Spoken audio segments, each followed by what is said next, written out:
About equal representation on everybody but D, what was the approach you took to get D, if indeed you did? Yeah. One way to think about it is that you ultimately want it to cancel out to be unitless. So you can look at what the units of K have to be such that KB squared is a force. Yeah. You know it's in kilograms per meters cubed. Then you can look at what combination of those variables that we were given would end up with a length. Okay.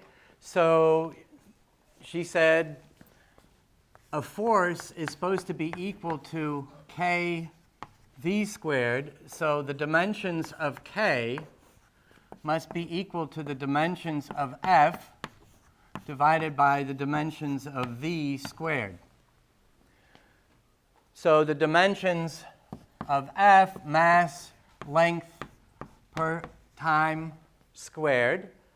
V squared would be length squared per time squared. So the dimensions of K must be m over L. Is that right? Is that what you get? M over L? So if I want to get a length scale, I should just pick, to put that in the denominator, that flips L up to the top, and then I need to wipe out the m. So I would have m over K as a length scale. Any questions on that? That was good. So better than 50%. Yes, please. Jesse. The example on the board. Yeah. So it is acceptable to write tau in terms of V naught because tau is not V naught? So in this problem, the relevant time cares about the initial velocity. Yes? Yeah.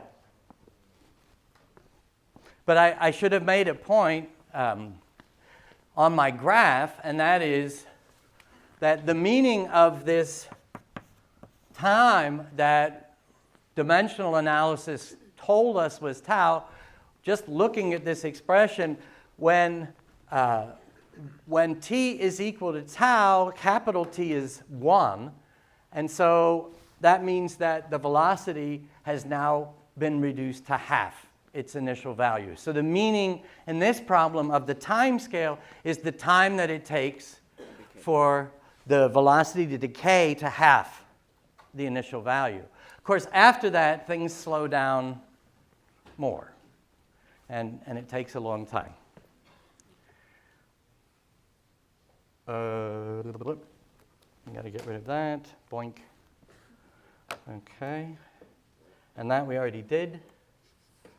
So you'll have it on the slides. And there, isn't that lovely?